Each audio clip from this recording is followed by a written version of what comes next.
right, are we good? Are we good? Are we good? We good?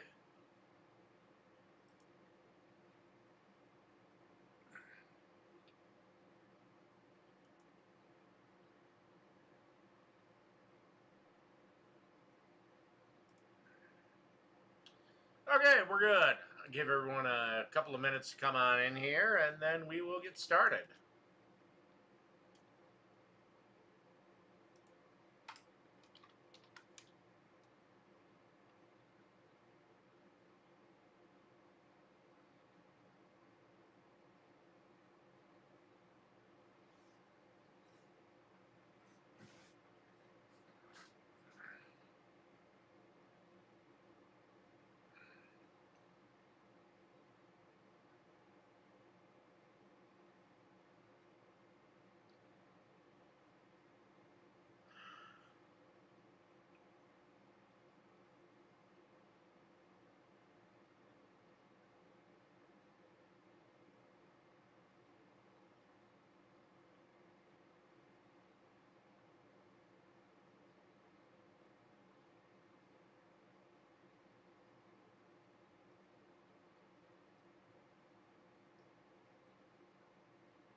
All right. No, not even been a minute yet. Oh, wait, no, it's been about 2. Okay, underrated pasta in Rome.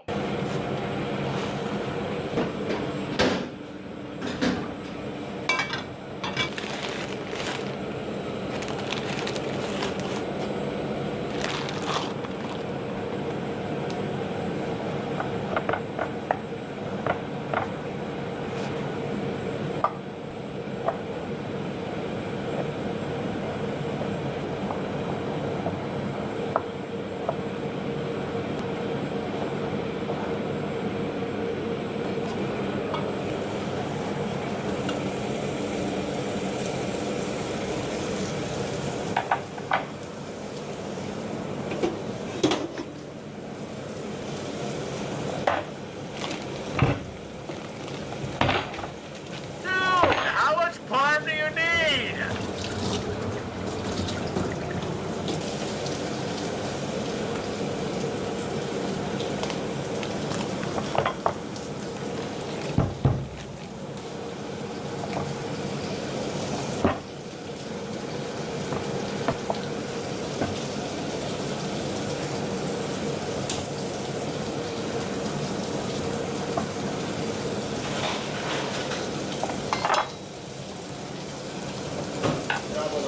Ciao bello. Sì, Out about a child, about fucking Italians. yes. Just remember, you were the useless third wheels in the Axis powers.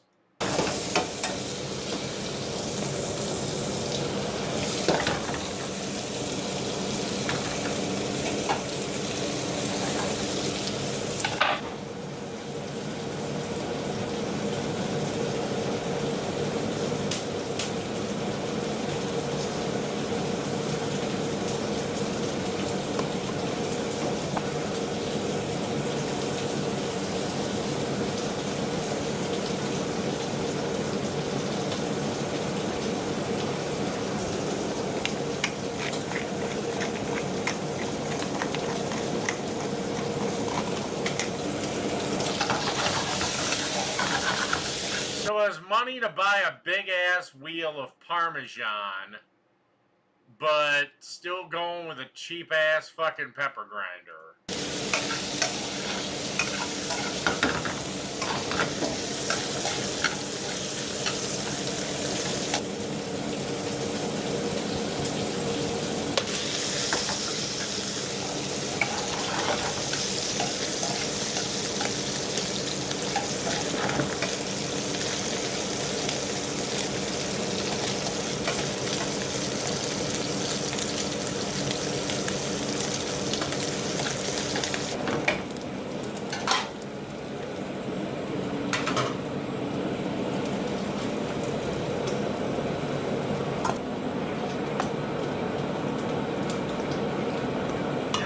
do this? I swear to God, I already did this. Oh, whatever. Let's just skip it here. Yeah, I know I did this. Okay, never mind. And if I didn't, essentially, this is cacio e pepe. Okay. Well, cacio e pepe with probably some guanciale. Costco charcoal versus Kingsford. Today on Bliss Barbecue, I'm going to be doing a comparison between Costco Kirkland's professional charcoal briquettes and Kingsford's professional charcoal briquettes. Let's get going. Ask Jake about his.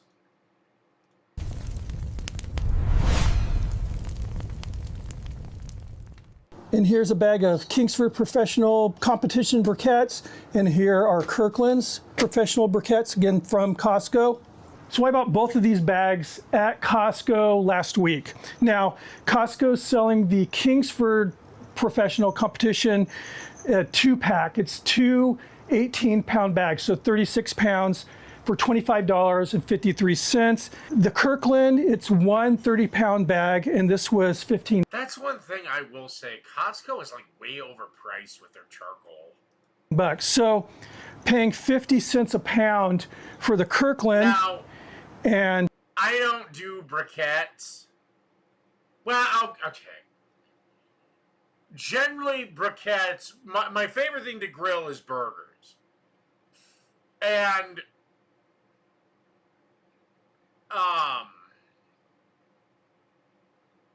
I normally like lump charcoal with that. So the most common thing I cook with when it comes to charcoal is actually lump charcoal. 71 cents a pound for the Kingsford. Now, I've never used the Kirkland before. I don't even know what the briquettes look like. I have used the Kingsford, obviously. As a matter of fact, I used some of the briquettes out of the other bag yesterday. I'm going to crack these open, and we're going to compare what the briquettes look like.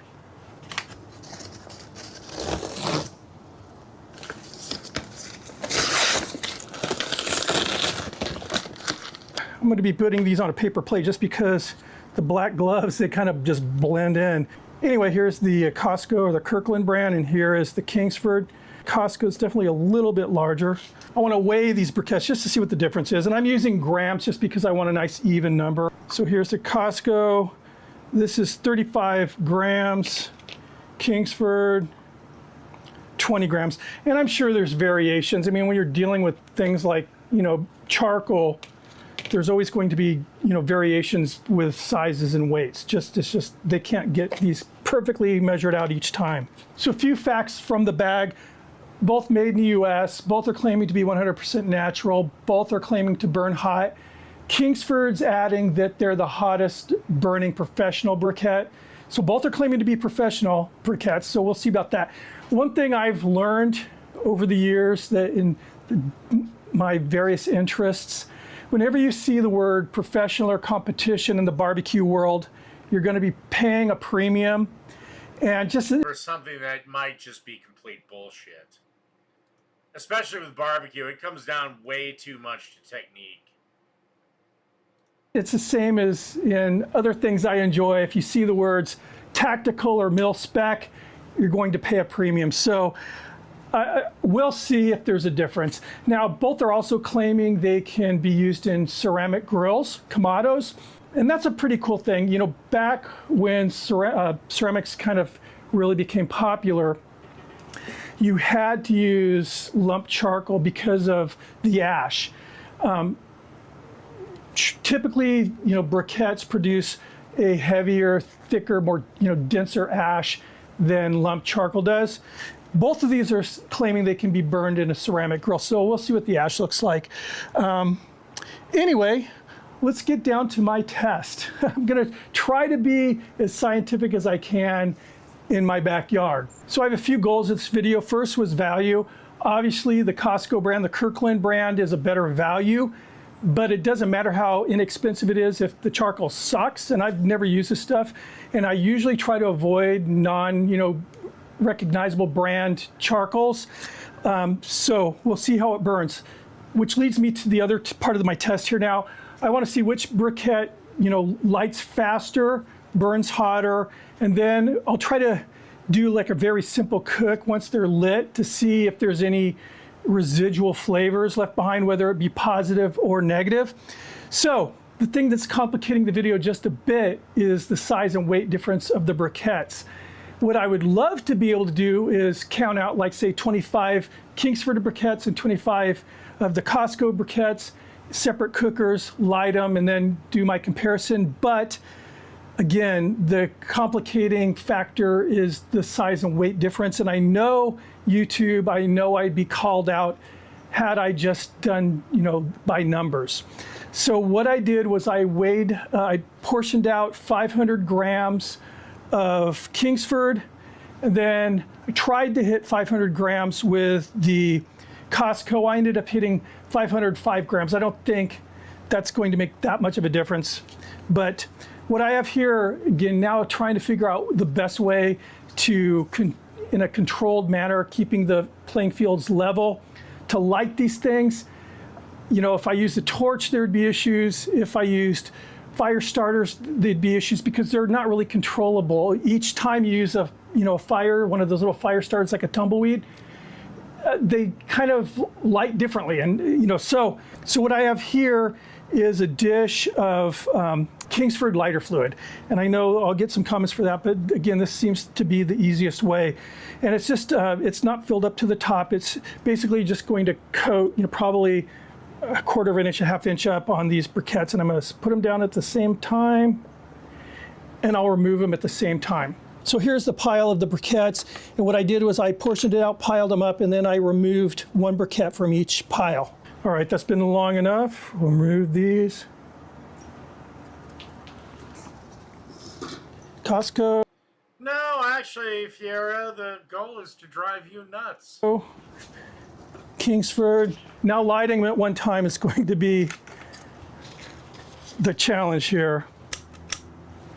All right, we'll see what happens. Look, in the world of charcoal, a few seconds ain't gonna mean dick.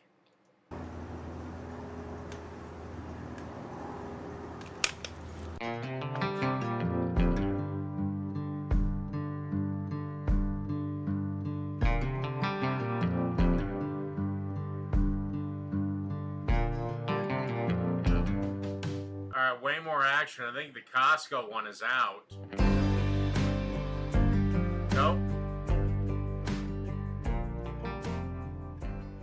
Costco. Okay, so I lit that charcoal 15 Kingsford is way better. minutes ago, and it didn't go the way I wanted it to go. I was honestly hoping for a little bit of a closer race between the two brands, but Kingsford is walking away with it. I mean, it's spreading very rapidly, where the Costco brand, it's more or less isolated to that one initial briquette. So what I want to do is I'm calling Kingsford the winner as far as fastest lighting, but now I want to be able to measure the temperature of both of these briquettes.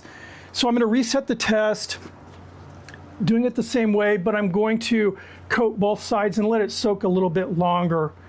And again, I'm not trying to give Kingsford an advantage here, but I just want to make sure that all the boxes are checked. Well, it's a denser, obviously a denser charcoal briquette, so if you were using lighter fluid, you'd want to add more than, just a spritz. So I'm going to let these soak a bit on one side, then I'm going to flip them over. I added a little bit more lighter fluid to this bowl here too, so it's deeper than it was. So like I said, we're going to retest this. I just want to kind of,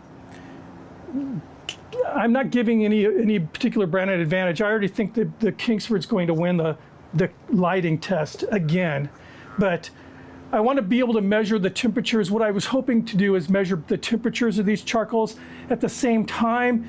Reality is I may have to do it individually. Alright. Now we got a fully lit piece of charcoal.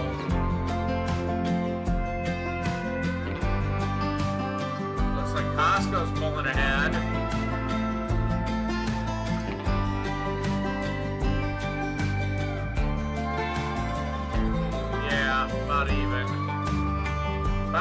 Stevens. Although again, I'm not the biggest briquette fan. All right, we are about 25, 30 minutes in now. I give Kingsford the win as far as lighting quicker, but Costco definitely did a lot better with the more fluid on there. So I'm guessing in a chimney, it would have done a lot better in a chimney. Anyway, what I'm going to do is I just want to see which is burning hotter.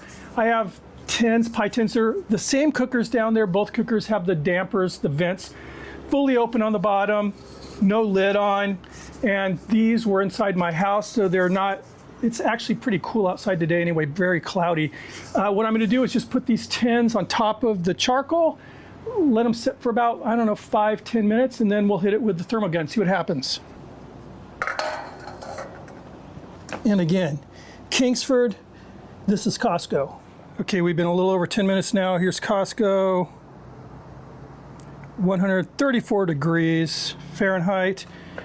Here's Kingsford, 141, so a little hotter. I have one more test I want to run that I think will be a little bit more real world. All right, half a chimney of Kingsford. Give that 5 minutes. Kingsford, 5 minutes in. This is cookable charcoal.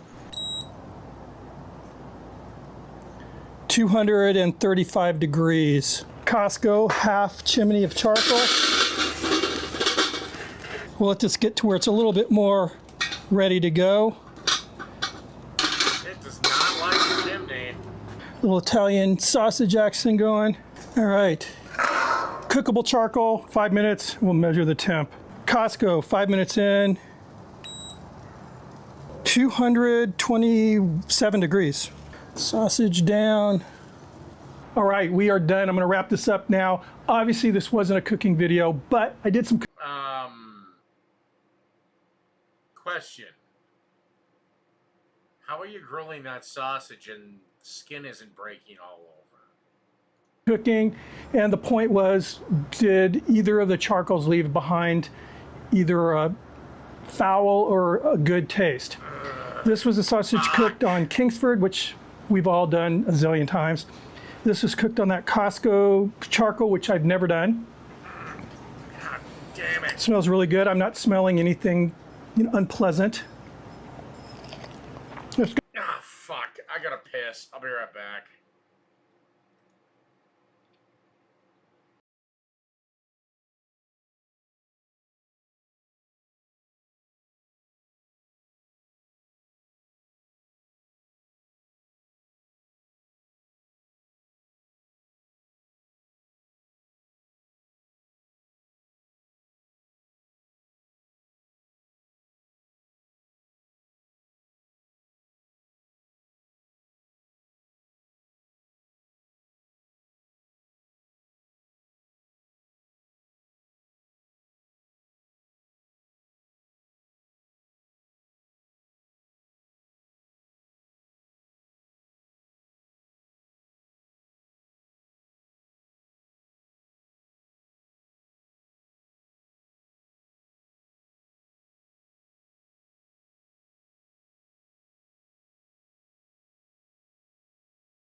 Good.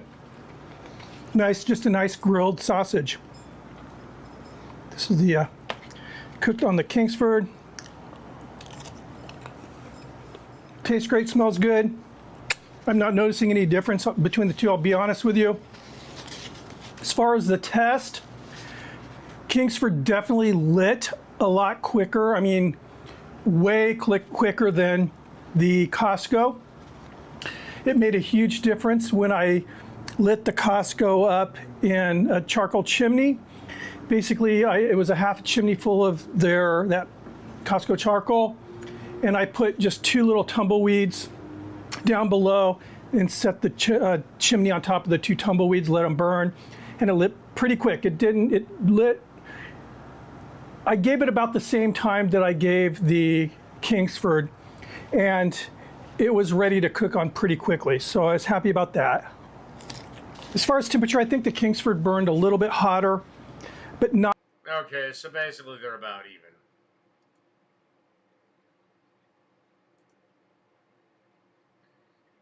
All right, perfect meatloaf and meatloaf sandwich. Today we're back with another budget-friendly recipe that's big on flavor but light on your pockets. Today I'm going to show you my recipe for Make It Happen meatloaf. Meet me in the kitchen, let's make it happen. Alright guys, again, balling on a budget, we have 2 pounds of ground beef that cost me about 14 bucks. You're about $7 a pound, $6.99 a pound right now. You can stock up on it, find it cheaper, grab some, freeze it. You're gonna get, 4 to 6 servings out of this. I'm also gonna show you how to make my favorite meatloaf sandwich with the leftovers. So you're getting a lot of bang for your buck today. 2 pounds of ground beef going in. We're gonna make our meatloaf mixture. Get that into the oven. This is how I always make my meatloaf. There's a couple of secret ingredients that we're gonna go over. One being boars and garlic and herb cheese. A little sour cream is gonna help this stay moist as well. All right, another pro tip. I like to grate my onion. You could also puree it in a blender or something, but either way, I just wanna make sure there's not any large chunks of onion in my meatloaf mixture. If you like bell pepper, you can do the same thing. For me, I just go with onion powder. I don't want to dick around grating an onion. We're just And the last time I tried it, my entire kitchen stunk like a fucking onion for 2 days. gonna use a cheese grater here to grate it till it's nice and small. It'll basically disintegrate into the meatloaf and you get all the flavor without big old chunks of veggies in your meatloaf. All right, so as you can see, we got our ground beef here, 80-20. You can go a little leaner if you want to. I wouldn't go much leaner than 90-10 or it'll start to fall apart on you. And then, it kind of gets a little dry as well at that point. We're gonna smash it together, get our onions in there. We're also gonna add the boars and garlic. Well, going with your analogy, Fiera, wouldn't I be Green Goblin in this tale? I mean, I'm Jake's nemesis, so wouldn't I be Green Goblin? I don't know what the fuck you'd be in the story. And herb cheese, which is a cheat code if you ask me. Big on flavor. It's gonna add some creaminess to the texture as well. And it just has some great garlic and herb flavor, which is nice with beef as well. So we're gonna mix that in. We're gonna add a little sour cream, our garlic. We got Except in the scenario, I'd be Doctor Strange in this motherfucker. some Parmesan cheese, 2 beaten eggs, plenty of seasoning. A tablespoon of Worst Word in the World sauce. And then we're gonna season it up with, shout out to Uncle AB. He's got a delicious steak and burger rub seasoning. That's phenomenal. We're gonna add about a teaspoon of that. My AP seasoning, all purpose. Cover our flavor bases, along with some barbecue seasoning. I'm also gonna add about a 1/4 cup of Parmesan cheese. And we're gonna get it. Good hands. And feet.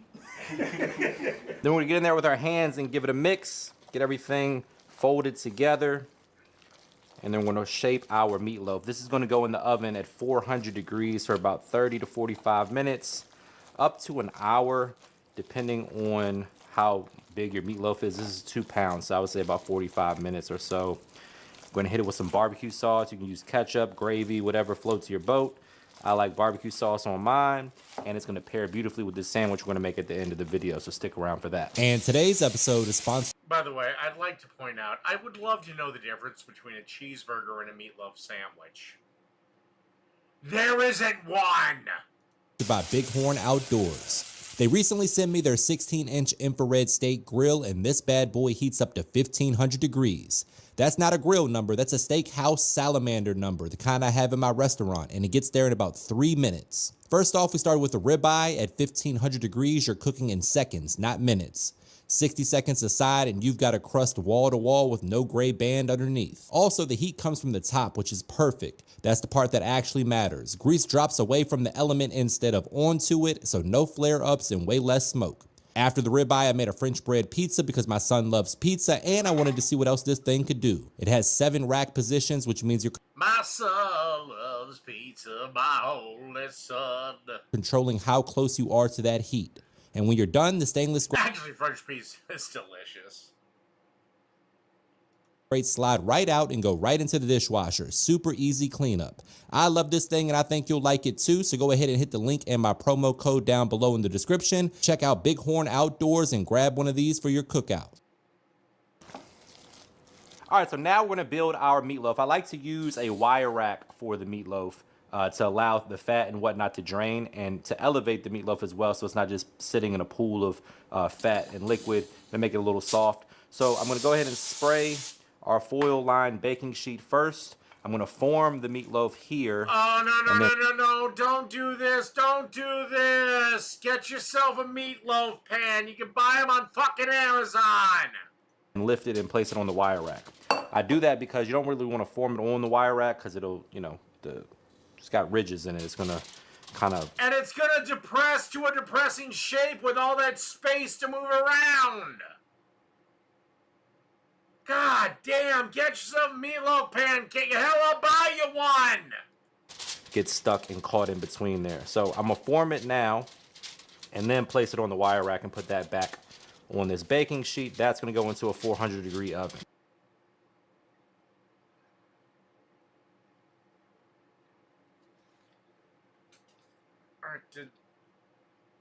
All right, so to top our meatloaf sandwich, I like to go with a little fried shallot to add some texture and flavor. I'm using my seasoned flour. If you don't have this, you can season up your own flour or grab it at MrMakeItHappen.shop. We're gonna go straight into that seasoned flour with some very thinly sliced shallots. You can do it with a knife or a mandolin like I did today. And just get them nice and coated. Lightly coated though. We don't want them to be like onion rings. They want them to just get nice and crispy. The flour seasoned nicely, so it's gonna add tons of flavor. What you can also do is just get it coated like this and then run it through a... well, I mean, you don't have to use a meatloaf pan, but I highly recommend one. Strainer, knock off of the excess flour, and it'll be ready for the oil. We're gonna fry this at 350 degrees, 3 minutes max. And you got yourself some crispy fried shallots. Perfect for a salad topping, sandwich topping, whatever you wanna do. All right, guys, as you can see, the meatloaf has a beautiful crust on it. Texture is very important, which is why I like to bake mine like this. We're gonna hit it with the Make It Happen barbecue sauce because this is the Make It Happen meatloaf. And you can see how much it expanded. Oh, this is kind of a sorry-ass meatloaf, and you're gonna lose a bunch because it wrapped around the wire racking. Right thing to do. If you haven't tried this yet, you can grab it at MrMakeItHappen.shop. Otherwise, use whatever you like. Ketchup, you can do gravy if you want to, but a little barbecue sauce on your meatloaf is just... Your mother's cunt looks bad. I know, I told her last night. Special. Bring a tear to your eye almost. Again, beautiful crust developed on the outside of this meatloaf. Perfect 160 degrees internal temperature. Just gonna get the edges here. Can't find my brush, so we'll use a spoon. Whatever it takes to get the job done. We're gonna let this cool, slice into it. After you glaze it, back in the oven 10 minutes maybe, let the glaze set. Then we're gonna slice into it after it cools and make us a delicious meatloaf sandwich.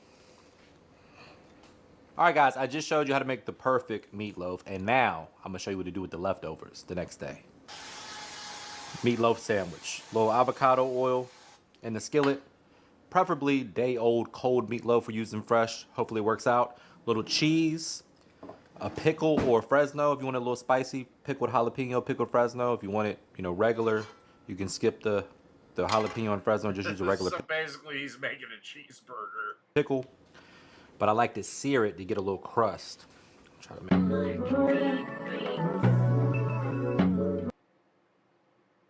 The hell is that? Am I being instructed to join the Navy?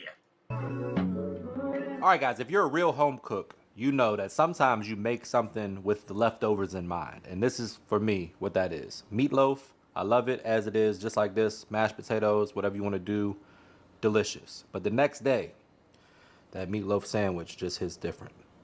This recipe and all of my recipes will be found at MrMakeItHappen.com. And without further ado, I gotta give me a bite of this.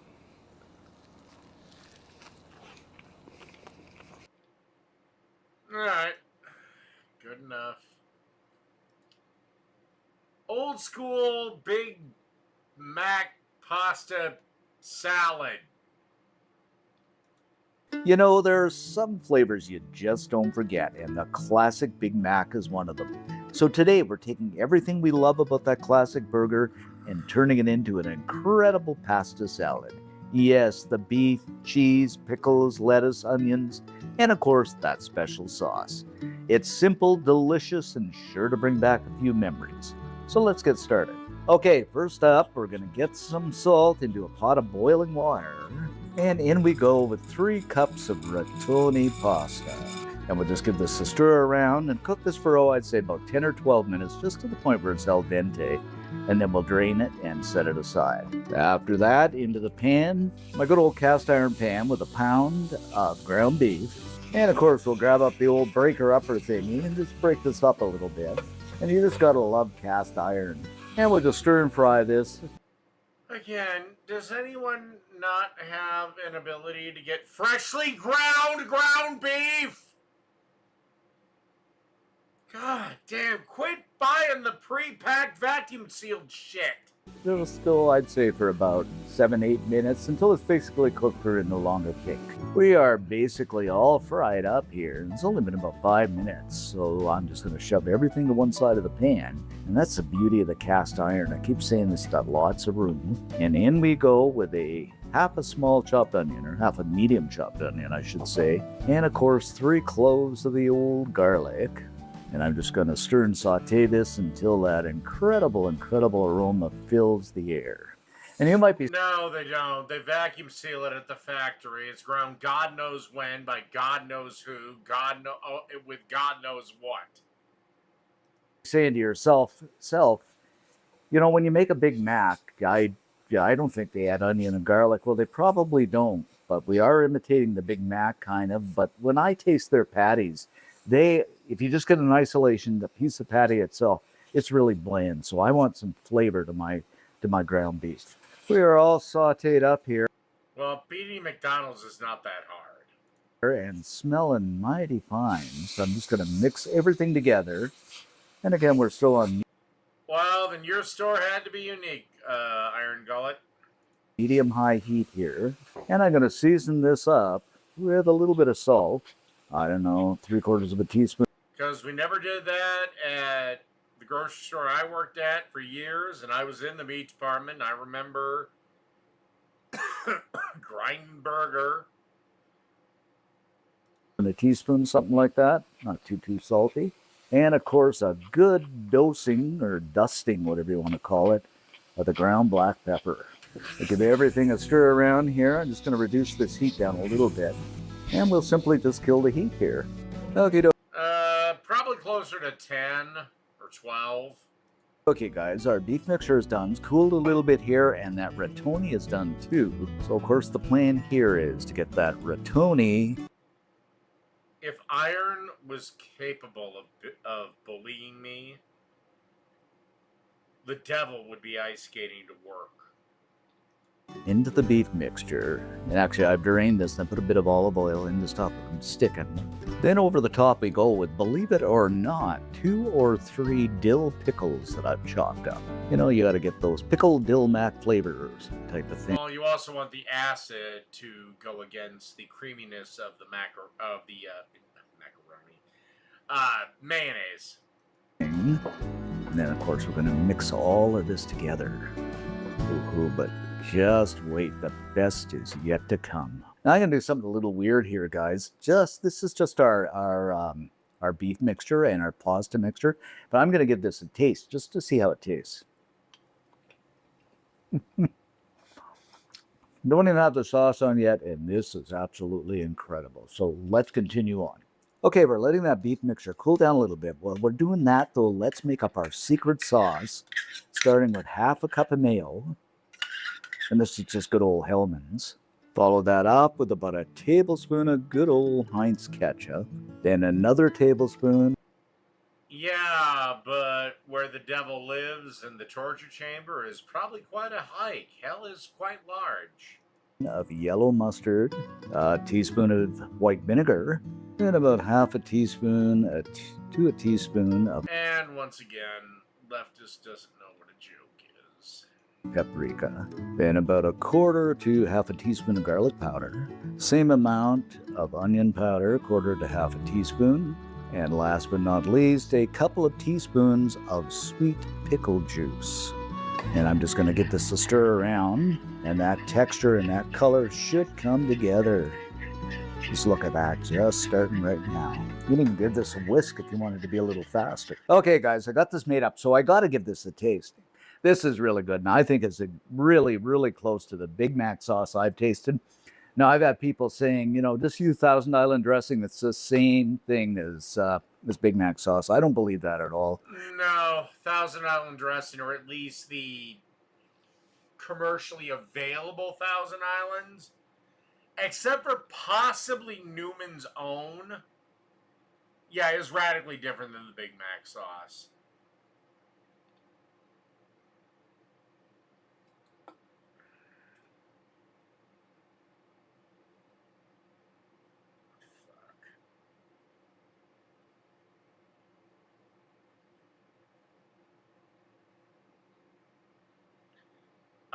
I wouldn't join a carpool in the first place, so that question is irrelevant.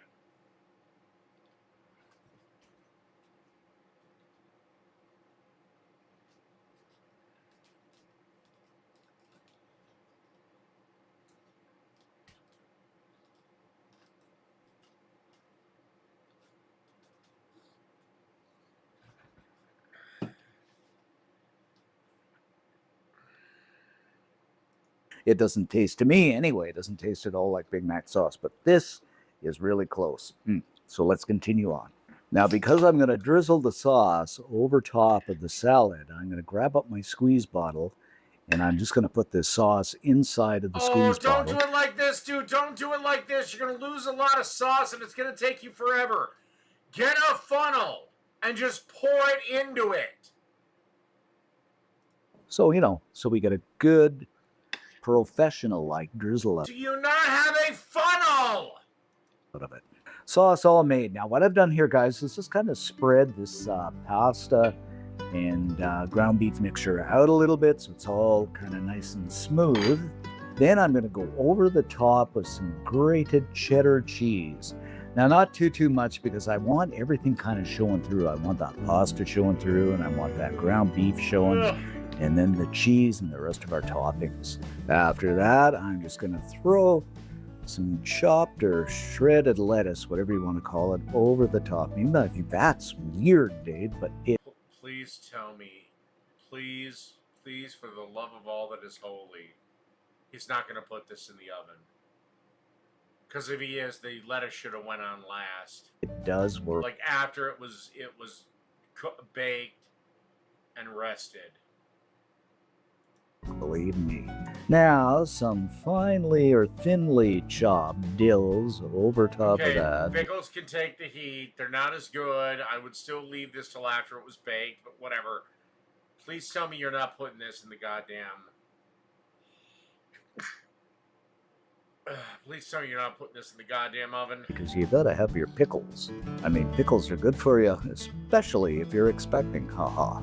Next up, some of that sauce we'll drizzle over top of everything. Oh, this is going to be so good. Just kind of zigzagging here, guys. And last but not least, a few sesame seeds. Because remember, that pasta is kind of taking the place of the bun, you know what I mean? And there she be, guys, our Big Mac pasta salad. Oh, thank God. Ever so good, ever so easy, and it does taste like the classic old Big Mac. Not sure why you built it in a cast iron pan, but whatever. Alright, done with this one.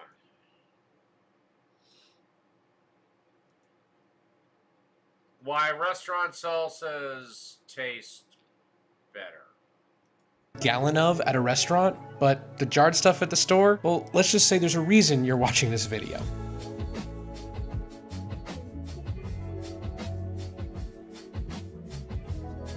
Gonna be a salsa party, gonna be a salsa party. Good morning, you beautiful people. Today, you are gonna learn how to make 3 incredibly delicious and refreshing salsas. And not only am I going to show you the secrets that restaurants use to make their salsas so addicting, but also multiple techniques that require minimal effort and result in maximum flavor, because that's good value. Now, before we get into our first recipe, there's one rule that we need to go over because it applies to all of them. Use fresh ingredients. Because salsas are relatively simple, it means that each individual piece is going to play an important part, a big part. And so the quality of those will directly impact the quality of your salsa. Just like how the quality and freshness of the oil you use will directly impact the quality and freshness of whatever you cook in it. And now back to our first salsa, pico de gallo. This one has the simplest process, but in my opinion has the most impact when you're eating it. So adding on something that's pretty fresh and bright is gonna help to just balance it all out. Now we're gonna start with 6 Roma tomatoes. I cut off the top and the butt, and then I'm just gonna cut a sliver down the side. Now from here, I'm gonna put my knife right inside that sliver, and I'm basically just going to roll and cut out the inside gutty parts, like this. And then from here, you might still have a little bit of those watery seeds. I'm just gonna go ahead and tap this down and scoop it away. Now the reason that I'm doing this is because we're not blending our salsa. We don't want it to be very wet. The inside of our tomato is super wet, so we just want to remove it. Now from here, you just want to take a sharp knife and we're going to slice into strips, then we'll rotate. Maybe I'll try to do that, because my current way is to cut the tomato in half, scoop the guts out with a spoon, and then dice the tomato. And we'll give those strips a nice dice. The size of your dice is really up to you and whatever your personal preference is, but the key is you want to make sure it's all relatively the same size, so that way it all mixes and incorporates evenly. And now from here, you're just going to repeat this process until you've done it with 6 Roma tomatoes. And now that we've cut up all 6 of our Roma tomatoes, we can go ahead and move all that to a bowl. See, I learned my lesson about not scooping directly behind the board, because then things just end up on the floor and I have to clean them up. Fool me once. Now moving on to our white onion, we're gonna go ahead and cut this in half because we only need half for this recipe, but we'll save the other one for another recipe. We're just gonna cut off the tip and then peel back all the skin. We're gonna give this a very similar treatment to the way that we did our tomato, except, well, we're not gonna core it and we're technically gonna cut it differently. It's just gonna have a similar result. So technically speaking, we're gonna do like nothing the same. It's just gonna end up being similar cuts as our tomato. Don't know why I promised you it'd be the same. Now for our onion, we're gonna go ahead and cut around the radius, but not going all the way down to the root. You wanna make sure we're leaving the root intact. Doing thin strips here. And then once you've gotten that all cut around, it should look like a nice little bloomin' onion. And then from here, we're just gonna hold it all together and we're gonna cut this into a nice fine dice, a little bit smaller than we did with our tomatoes, but if you want bigger pieces of onion, that's fine, you can go with bigger cuts. And now that these are cut up, instead of adding them directly to our bowl with our tomatoes, first, we are going to add them to a bowl of cool water. Now, the reason we're doing this is because white onions are very sharp when they're raw. If you've ever had a raw white onion, then you know that like sometimes it's a little much, it's a little aggressive. It's like a stab in the mouth. And so by putting them into cold water, it's going to take away that sharpness and leave us with just that nice, fresh, oniony flavor. Now we can just set those aside. Now moving on to our jalapenos. Now, anytime that I'm cutting up peppers, I always try to wear a glove on whatever hand's fondling it, because even if you wash your hands directly afterwards, most of the time there's still gonna be some spice on your fingertips and it will get in your eye. Or worse, you will go to the bathroom later and it will sting for way too long. So just wear And yes, that sting is fucking real. a glove. Now the amount of jalapeno that you put into your salsa is totally up to you. I think somewhere between 1 to 2, depending on the size. These guys are a little bit bigger, so I'm probably just gonna do 1. But if you are totally against spicy, then that's totally fine. You can leave them out. Or you can swap it for a different type of pepper, maybe a sweet pepper, just as long as you'd enjoy it. In my case, I'm just gonna do 1 jalapeno, and I'm going to core out all these seeds and the pith. That's what it's called, the pith, the membrane, the inside white membrane. And I'm actually just gonna core these out over the trash can because I have cats. So if I try to do this on the cutting board and a rogue seed hits the floor, then they might eat it and then they might cry. And I don't want my cats to cry. And you might be thinking, well, like, Ian, why don't you just immediately vacuum afterwards? And what I would say is I do. But you clearly don't live with pets, because if you do, then you would know that at some point in time, your pet, cat, dog, lizard, whatever it is, has come up to you and you're like, what in the world? Where did you find that? They just have a way. They just have a way. Now back to our jalapeno, I'm gonna go ahead and cut these into very thin strips, much thinner than we did with our tomatoes. And then from here, I'm just gonna dice these into a nice small dice. I want this dice small because I want it to spread evenly and thoroughly throughout my pico de gallo, and I don't want giant chunks of jalapeno. I want like little bursts of heat. Now from here, we can just go ahead and move this into our bowl with our tomatoes, and then we'll move on to our cilantro. Now for our cilantro, you wanna make sure that you wash it. And I should be telling you to wash every single one of these things, but everything else is pretty straightforward to wash, and cilantro is one of those things where like, sometimes you just run it under the sink and like, you think it's washed, but it's a bush. So like there's stuff spread throughout it. So make sure you're getting all up in there, just washing it thoroughly with just water. It is 100% worth the extra work. Now, I've got about 1/4 of a bush of cilantro here, including the stems, because the stems have a lot of flavor. That said, if you're someone who's like, I like cilantro, but I don't like the stems, like, make it without the stems. It's fine. Cilantro is like 75 cents. But on the other hand, if you're someone who doesn't like cilantro because it tastes like soap, then I'm very sorry for you. And you can leave this out, but it'll feel like it's missing something, and I don't know what to tell you to replace it with. But for all my cilantro lovers, you're gonna go ahead and just bundle it up and give it a nice thin slice one way, scoop it all together, and then give it a nice chop the other way. When thinking about how much to slice up your cilantro, just think about the other things in your pico de gallo. Think about the tomato, think about the onion, think about the jalapeno. It's all chopped really small, so you also want your cilantro to be fairly small. And now from here, we can go ahead and scoop it all up. Can I get it in one go? Mostly, and add it to our bowl. And now at this point, our onions have been sitting somewhere between 5 to 10 minutes. That's plenty of time. We're gonna go ahead and strain them out. Check out this bowl. See that? It had a strainer inside of it. And now into this bowl with the rest of our ingredients. Wow! Nobody's ever thought of that!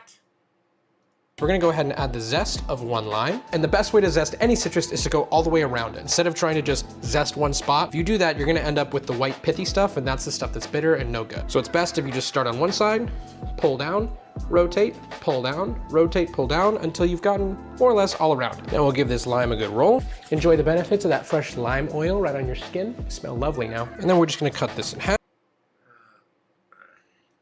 And we're going to go ahead and juice it right into our bowl. Now, depending on the juiciness of your lime, you may need 1, you may need 1.5, you may need half. It's more of a by taste thing, so definitely just taste and adjust as you need. In my case, I know these limes are not as juicy as they could be, so I'm gonna go ahead and just do the full thing, and then I'll adjust from there. Now we can give this a nice, generous pinch of salt and stir it all together. And now here's a pro tip. If you are gonna be eating any of these salsas or any salsa you ever make with chips, it's important to taste test with the chip that you're gonna be eating it with, because some chips are saltier than others. And so if you taste it with one chip that has a lot of salt, you may think, oh, it's fine. But then if you taste it with another chip that has like no salt, then it's not gonna be fine. That's really good. Very refreshing. The right amount of salt.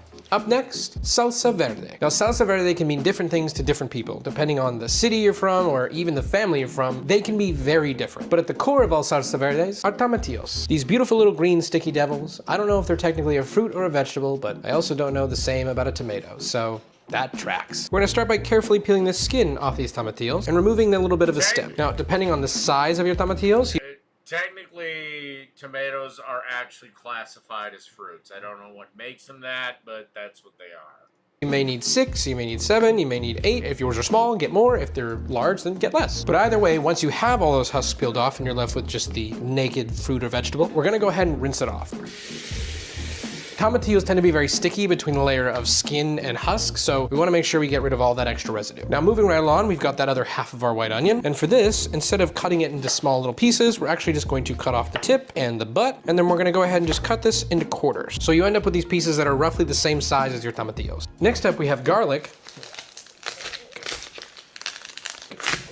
Got it. And for this, we're gonna need somewhere between 4 to 6 cloves of garlic, depending on how much you like garlic and the size of your garlic. One of the beautiful things about salsa is that really measurements are more of like a suggestion. So if you wanna add more of something or add less of something else, then do it. Try it out, see if you like it. It's really one of the perfect recipes to like freehand and riff off of. Try new things. Now for our garlic, we're gonna go ahead and just crush and remove the skin, adding it to our bowl. And now from here, the last thing we need to do is chop up some serranos. Now, I am not going to be cutting these up. I'm just gonna cut them in half once or twice. And from here, I'm just gonna add them straight in. So I'm not super worried about the spiciness on my fingertips, but I am gonna wash my hands twice. And keep in mind, if you don't wanna use serranos because they're too spicy, that's fine. Use jalapenos or use a sweet pepper, like whatever you wanna use it. In my case, when we're eating a salsa verde, I really want it to have a little bit more of a kick, so I'm gonna be using serranos. Well, they're in there. These are just the butts. Now, we're gonna go ahead and bring a large pot of water to a boil. And once we're boiling, we can go ahead and add in a generous pinch of salt and carefully add in all of our veg.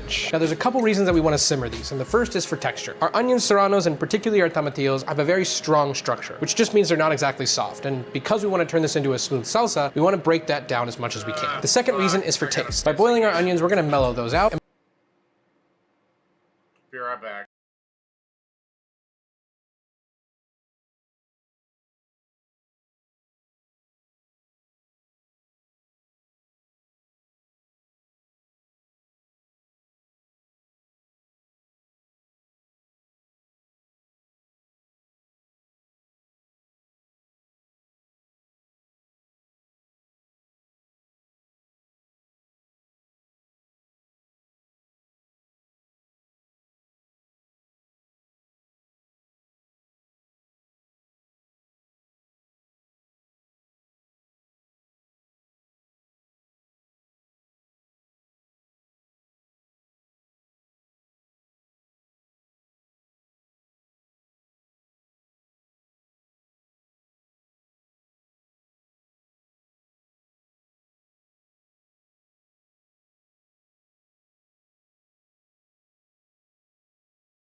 Okie dokie.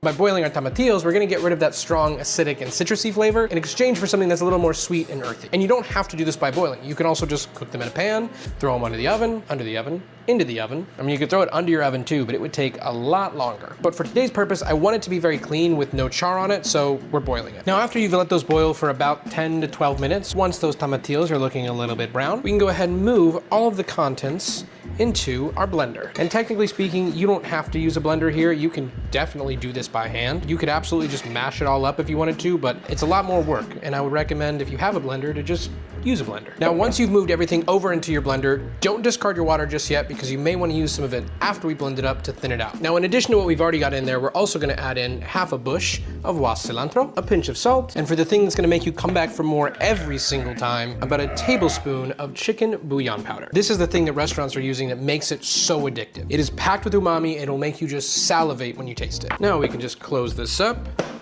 and then we'll just give it all a good blend.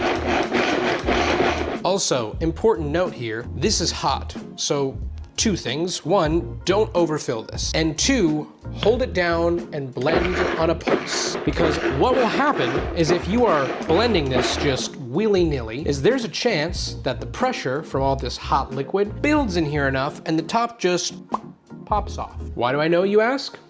Well, now, once this is all nicely blended, we're gonna go ahead and check for consistency here. Depending on how thick or thin you want your salsa, you may wanna add in some of that veggie water. Mine, I like this thickness. This is good. I will not be adding any. Now let's go ahead and taste for salt. Oh yeah, that's perfect the way it is. Oh, that's really good. Yes. And now for our third and final salsa, the one that graces the tables of your favorite Mexican restaurant, salsa roja. And this one we're making in a molcajete. But also, you don't have to use a molcajete. You can just do this in a blender or by hand, wherever you want to. But if you wanted to, this is how you do it in the molcajete. We're gonna start by cutting the sphincter off of our Roma tomatoes, and then we're gonna give those a good cubing. Cubing? Well, quartering. And we'll do that with 6 Roma tomatoes specifically. Now, we can move over to our onion. We have 1 large red onion that we're gonna chop in half, saving this half for something completely different. I don't know how you plan to use it, but don't waste it. Then we're gonna cut off the tip, peel off the skin, and now from here, we're gonna do something a little bit different. We're gonna go ahead and cut off about 1/3 of this red onion. And from here, we're gonna go ahead and give it a nice dice, the same way we did with our pico de gallo.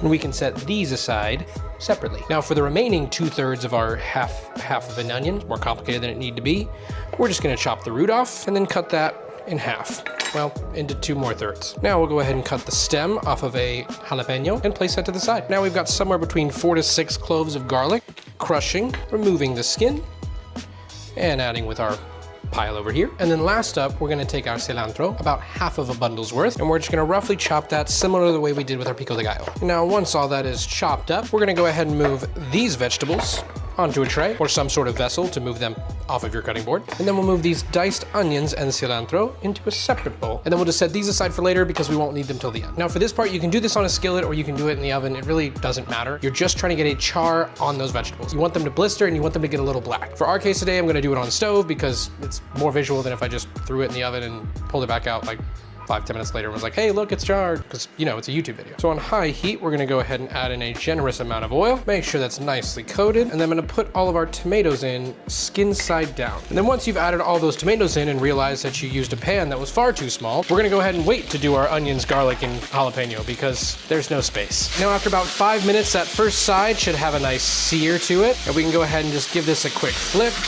and get just a little bit of color on that underside. We don't want too much because if we do too much, it's gonna turn to mush, so we want just a little bit. And then after about another minute, we can go ahead and remove those tomatoes, add in a little bit more oil, and then we'll repeat this process with the things that we couldn't fit the first time around, like our onions, our jalapeno, and all this beautiful garlic. Now, had you been able to fit this all in the same pan, then I would have told you this, which is as it's all cooking, you wanna make sure you're paying attention to your garlic because your garlic is gonna char up first. And so this is probably gonna be on here maybe a couple of minutes versus like our onions and jalapeno will sit on here for probably like 3 to 5 minutes. Now after a few minutes, our garlic is starting to become nice and charred, and so we can go ahead and remove all of that garlic, because we don't want it to burn. This is incredibly fragrant right now. It smells amazing. Our onions are looking pretty good, but they could still use a little more time. Same thing with our jalapeno. That jalapeno is a lot thicker than everything else, so that one's gonna take probably the most.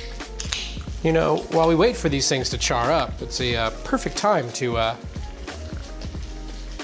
like, comment, subscribe, share this video with a friend. I put a lot of time and effort and hard work and a lot of hours into making these videos for you guys, into making these recipes, and I hope that you love them and I hope that you enjoy them. And if you do, the best way to support this channel is to do those things. Like, comment, subscribe, and share this video with one person. It's free, it's super easy, and it goes a long way. So I hope you're enjoying. All right, and now that our onions are nicely charred, and same with our jalapeno, we can go ahead and move that over as well. And now we move on to the fun part. Quick walkthrough, this is a molcajete, basically just a mortar and pestle. But instead of being made out of something that's super smooth, it's made out of volcanic rock. Volcanic. They're rough, they're imperfect, and that's what makes them perfect. Mine has been seasoned, but if you get one from the store, or you order online, or from a Mexican market, or wherever you get it from, you're gonna need to season it. For that, I have a video too, and if you need it, then I'll leave it somewhere for you to click on. But the first thing we're gonna do is we're gonna add in all of our garlic into our molcajete. Follow that up with a nice pinch of salt. And again, you don't have to use a molcajete to make this. You can do this in a bowl with a spoon or a fork. It's all fairly soft. Or you can even just do it in a blender or a food processor. Like, that'll work just fine. But if you're doing this in a molcajete, then you're gonna wanna go ahead and crush up all your garlic, grind it all out. It should become a fairly nice and consistent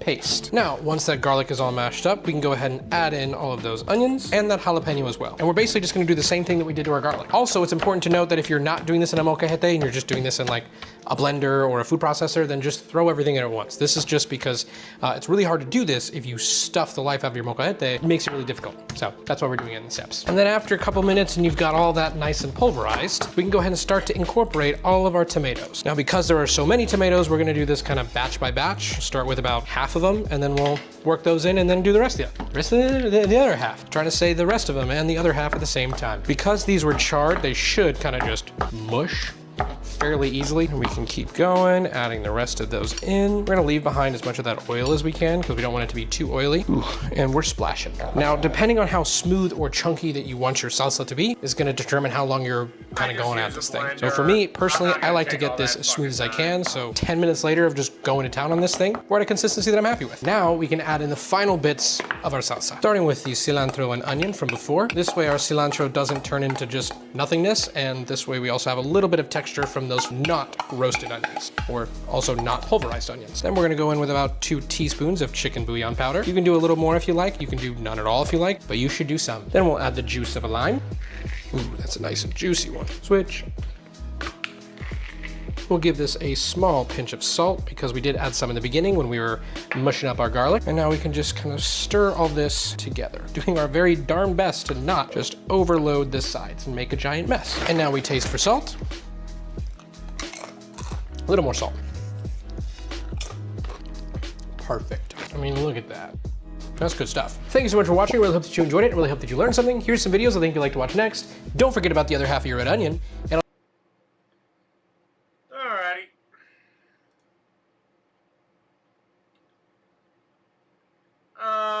I'm gonna start doing, alright.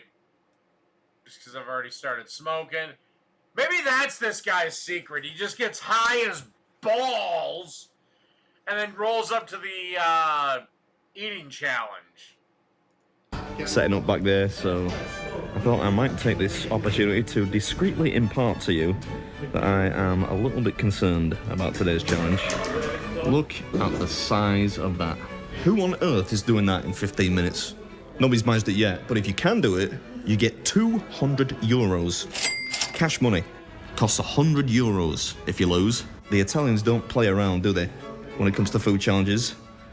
They've all been pretty tricky so far. They do reward the victors quite handsomely though, like giving out the cash prizes here.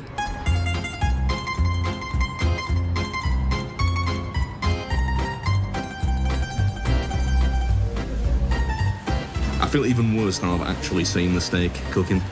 Got dry mouth now. I don't really normally get this apprehensive before eating, but it sort of feels like a foregone conclusion. Even with the Francesinha, I thought I had a shot. I'm lying, I didn't think I had a shot. I did. Everyone's sort of like admiring the steak over the past there. It is, normally I don't actually see the food before it comes out when I'm shooting with the 2 Joshes. And that sort of adds to the drama when it arrives. But today I've already seen it, and therefore I'm sort of thinking this might be a great opportunity to sneak out. No, I'm joking. That's the first time you've ever said good luck to me, which is it's actually having not a positive effect on me. Good giorno. Yes. Yeah, is that good? Good job, yes. My Italian accent's getting pretty good, you know. And we're taking on their incredibly formidable steak challenge. Right. 2 kilos of Fiorentina-style steak. Okay,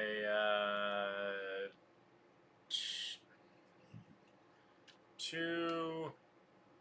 God damn. 2 kilos to pounds. Oh my God! It's a 4.5 pound steak. Okay, so basically he's going to have to eat an entire pot roast by himself. You can finish it in 15 minutes. Not only is the meal free, but you get 200 euros as well. 200, not 100. I initially thought it was 100, but they changed it because it is, quotes, impossible. So since with the challenge was impossible, he decided to change and give to the people, to the winner, 200, so it will be more interesting. So could of course have doubled the time limit. Either of you know the difference between regular steak and Fiorentina style steak? It's basically no different from a T-bone, but they cook it, I think, above some flames. It's a Tuscan T-bone, if you will. I think that works geographically. Probably, what they probably do is when they're either they do it over charcoal, or they do it over gas, or maybe it's charcoal or gas, and they throw like olive wood on it or something. I hope you won't deem me too discourteous, fellas. I mean, I don't don't know if olive tree wood makes a good smoking wood. Because I'm afraid today I will not have too much time for idle chit-chat. Probably just be eating the whole time. So I'm not being rude. That's a shame.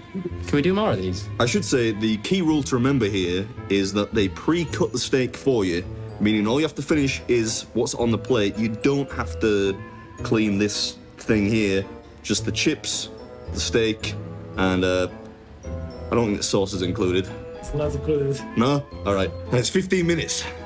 Yes. Okay. Think the money, think the money. Think about the money. All right. Yes.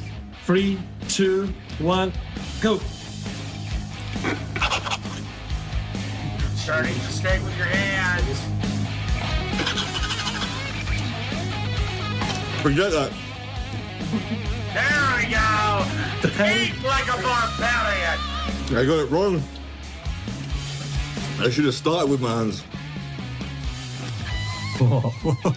I should have worn black like you. 4D. Don't make me laugh. Sorry, mate. It's true, though.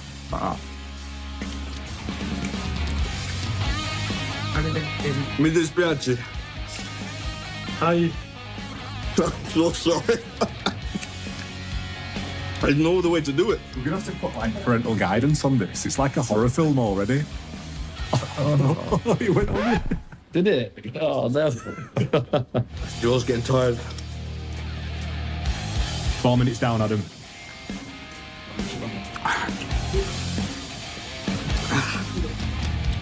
Could I possibly get some more of this?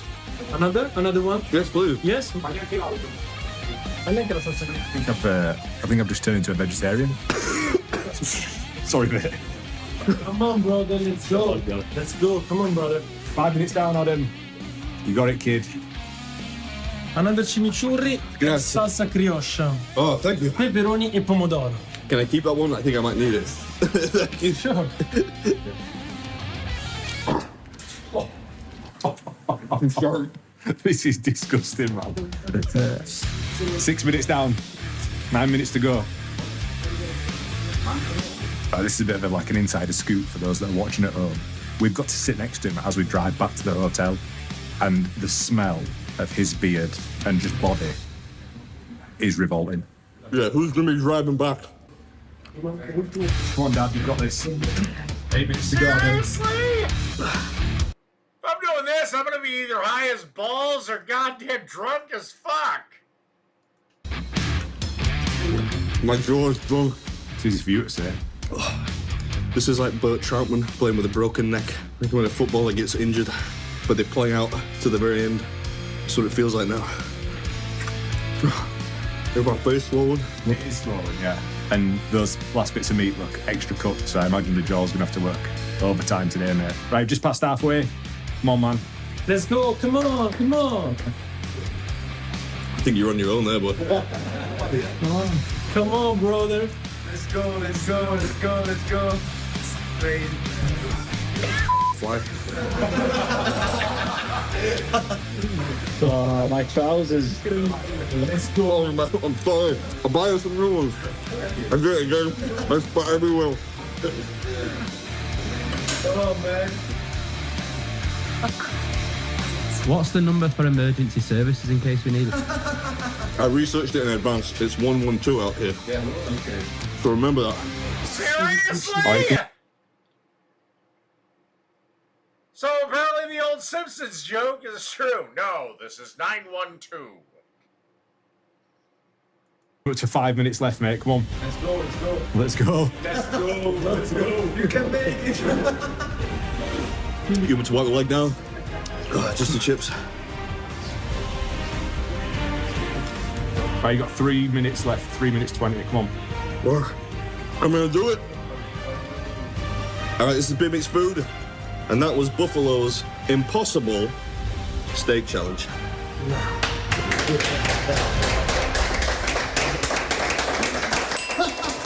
Dude, that was 4.5 pounds of meat. How the fuck is that possible? in 12 minutes. Apparently superheroes are real, but apparently he can't run fast. He doesn't help anyone outside of providing entertainment. But apparently he has the Flash's fucking metabolism.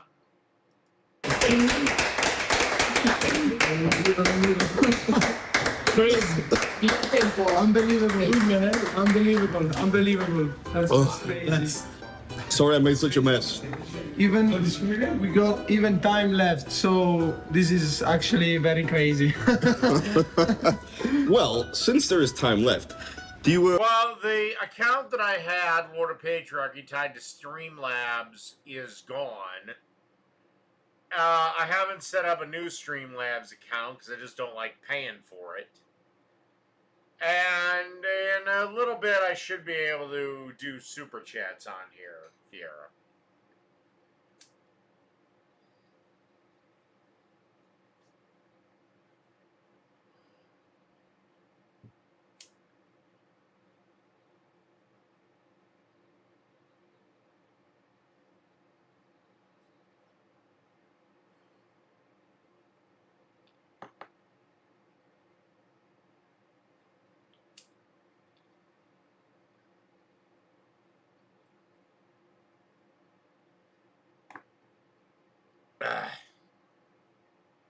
Alright, next one up.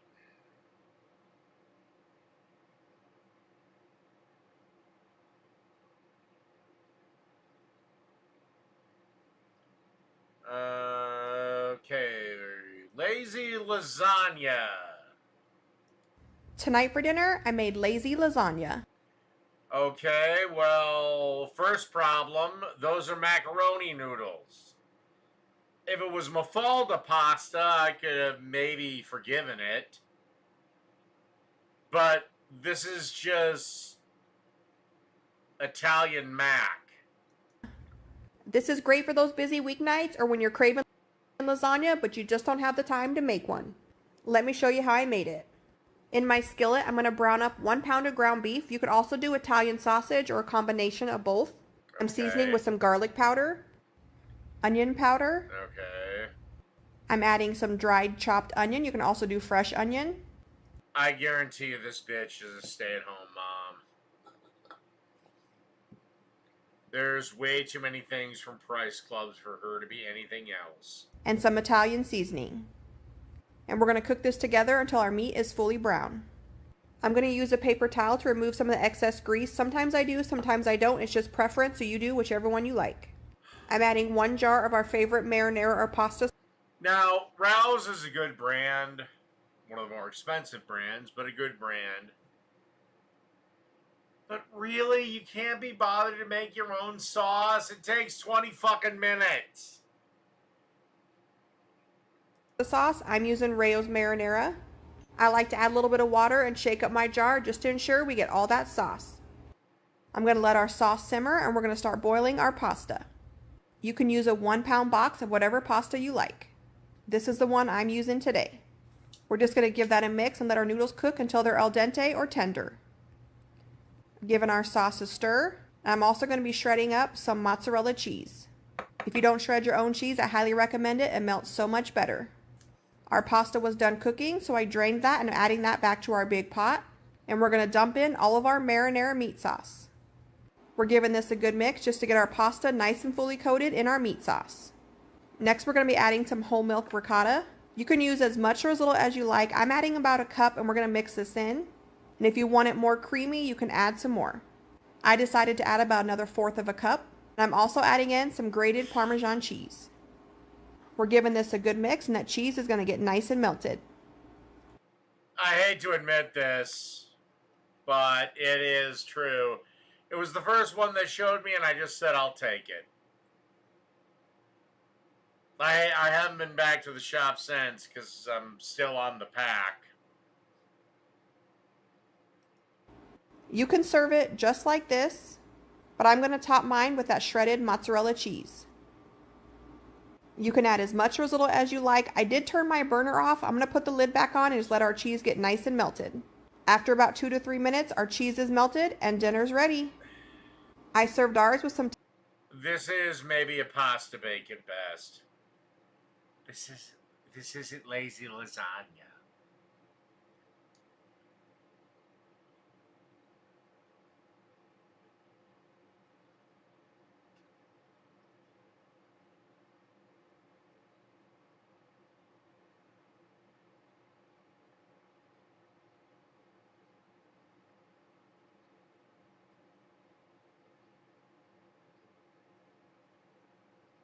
Um.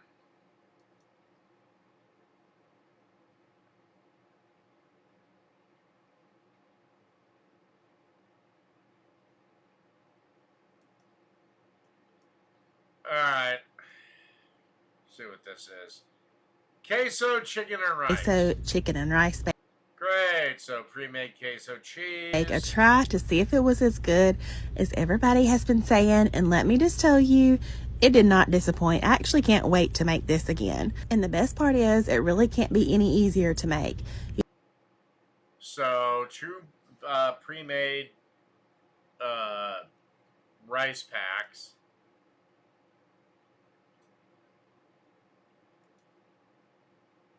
You just start with 2 of those packs of the Nor Mexican rice, dump those into your 9x13 along with 1 packet of taco seasoning. Then you just pour in some chicken broth. Then we're going to pour in 1 16-ounce jar of your favorite salsa, followed by 2 or 3 cups of cooked chopped chicken. I'm just using rotisserie. Any kind you have, of course, will be fine. Next, we're just going to give everything a really good stir, get everything kind of evenly distributed in there. Then we're going to top with just some Mexican blend cheese, cover really tightly with foil. This goes into the oven at 350 just until that rice is cooked about 45 minutes.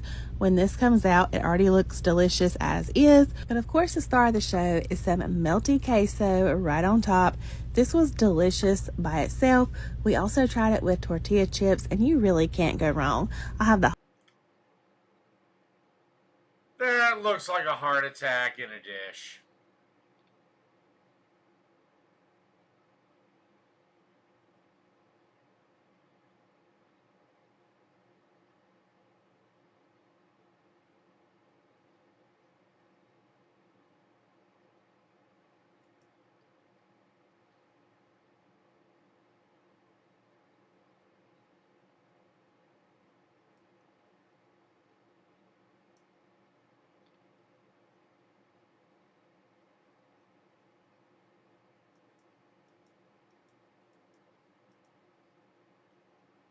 Alrighty. We've got Jeffro on line 2. Jeffro, how hot is it out your way? Hotter than Satan's nutsack. That bad, huh? I opened the front door and my shadow stayed inside. Hell, the dog's under the porch, the chickens are standing in the water bowl, and whatever's in that mailbox can be damned to hell. It's probably Bill's anyways. So you're staying put? House catches fire, I'll think about it. Hell, it might cool the place off. Now, growing up, meatloaf was about 3 pounds of ground beef cooked in the oven until it qualified as a piece of lumber. Now, my mom would cook it until it was so dry that it would absorb floodwater. Then she would paint some ketchup on top of it, like she was a landlord trying to cover up some black mold in a closet. And of course, you know, we're gonna eat it because we're 8, unemployed, and we ain't got nowhere else to go. So today, I'm gonna make some smoked jalapeno cheddar meatloaf. Because being an adult is... Okay, well, one of the few things my mother can actually make good is meatloaf. Yeah, sorry your mom sucks. I tried to do this, dude. Unless the smoke is just a kiss at the end.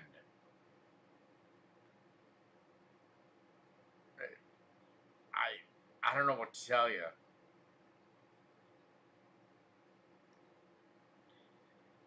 The ground beef is gonna eat up every fucking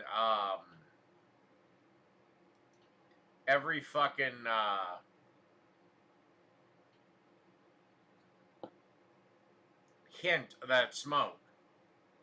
It's mostly just fixing the shit that your parents ruined.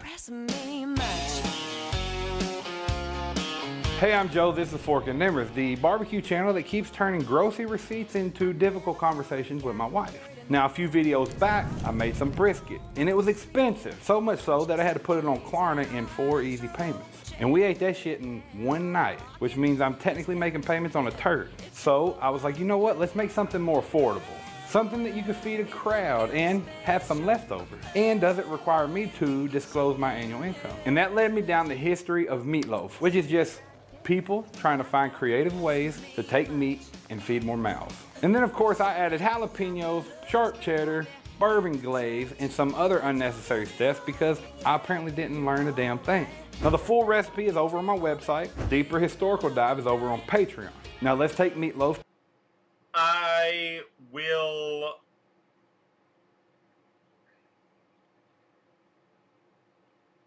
Fiera, save your money. Just save your money. To a whole nother level. Okay, so what do you think? You're Elvis or something? Alrighty, so the first thing you're going to want to do is take some blocks of cheese. We're going to use extra sharp cheddar. Extra sharp cheddar is great for trying to stuff it into a meatloaf because, you know, it doesn't melt as quickly. You know, it's a little bit less moisture content. But cut it in logs like this. I usually use probably 1.5 blocks of cheese, so 8 ounces. So you're about 12 ounces usually. This is more than we'll probably need, but I like to cut it in logs like this, and then we're gonna throw it in the freezer. I didn't cut this on camera because it would fucking melt. It's already melting and it's already frozen. It's melting out here, it's hot. It's too hot. I am mentally checked out of summer. After this video, me, the wife, and the girls are gonna sit in the air conditioning, make a charcuterie board, and watch fucking scary movies because we're mentally in fall. Look at that ice melting. So first thing we're gonna do is make our onion mixture. Turn that real low because we don't want to saute them. So I made that brisket a couple videos ago. Got some fat trimmings. That's what we're gonna use here. Only take you about a tablespoon. Toss it right there. One thing I hate in the meatloaf is when people use raw ingredients. I just don't like the crunchy effect that it has. So we're gonna take 1 large onion, toss it in there. Save one of these because we're just gonna put this mixture right back in it. Just sweat these down till you just get a little bit of color. You don't. What the fuck is wrong with your onions? What did you do? Want too much color because we're not trying to saute them, but we're trying to make them soft so you don't bite into a raw onion. Dude, they're being sauteed in the pits of hell! Now, you know, people's been... What did you do to this pan? Dude, if you're in it, what did you do? Chopping up meat and mixing it with shit for centuries. Oh my God. And a lot of people actually think that the Romans invented meatloaf because a lot of their dishes make use of minced meat. They even got this ancient Roman cookbook called the Apicius, and inside of it, a lot of their dishes was using minced meat. Things like meat pudding, croquettes, things that could loosely be translated into a meatloaf, but they weren't what we recognize as a meatloaf today. Now, what likely happens with meatloaf is that versions of it kind of pop up all over the place because of a few practical reasons that everyone shares. You know, cutting up tough pieces of meat makes it more edible. You also get the opportunity to use leftovers or scraps of meat that you might not use before. You might throw away or give to the dog. And it also lets you take a little bit of meat and stretch it into a much bigger family meal. Now this will take about 10 minutes. Also, if you're noticing a pretty hard left turn with the music in this video, there's a reason.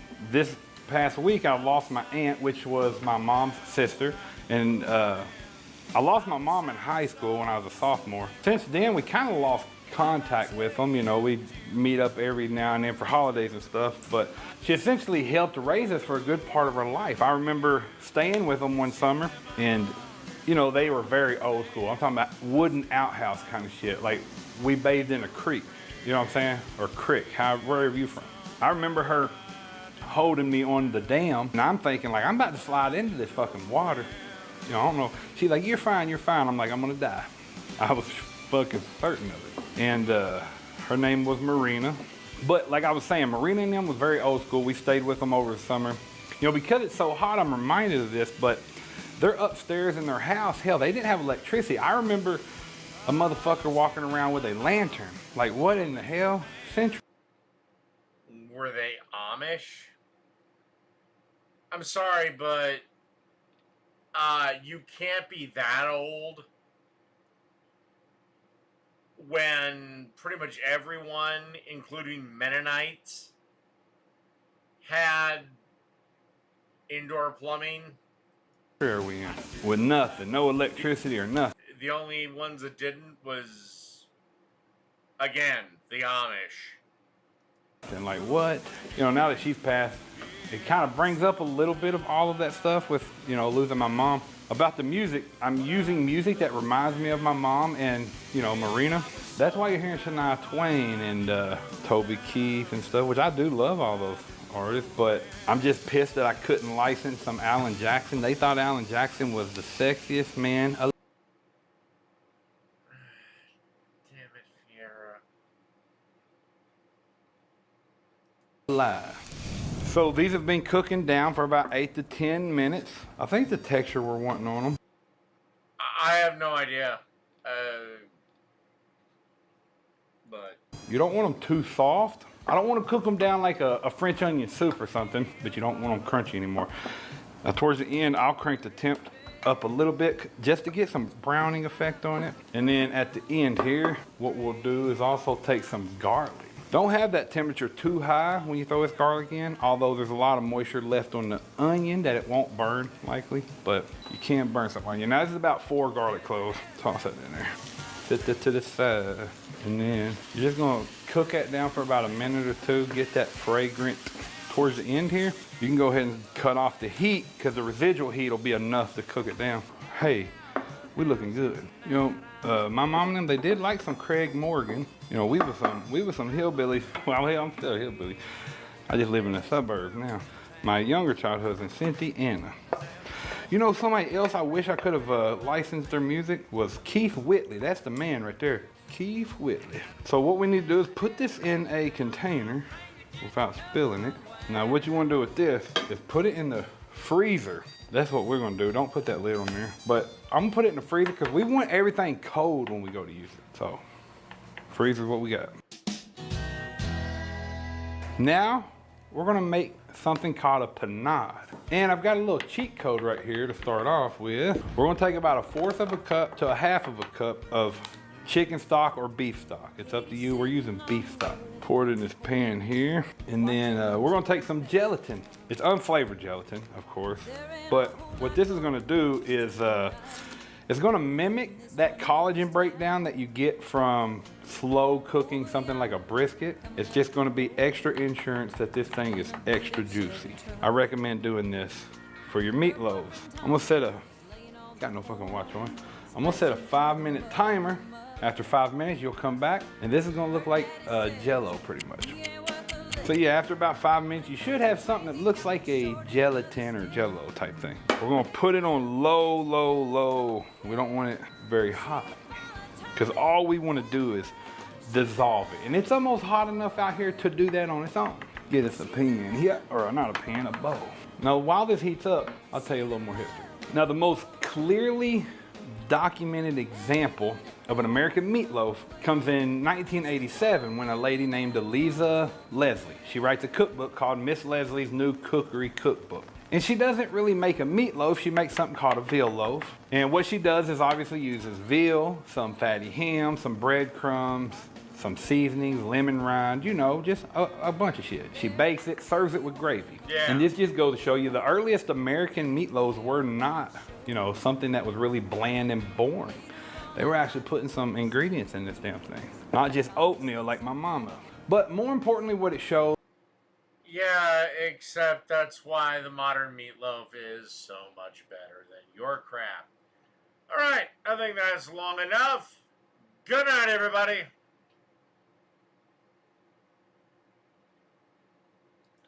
Oh, but I will be on my other channel, Dave's Opinions. And I think we're just going to do a games and beer. Fiera, please tell me you didn't buy anything for me.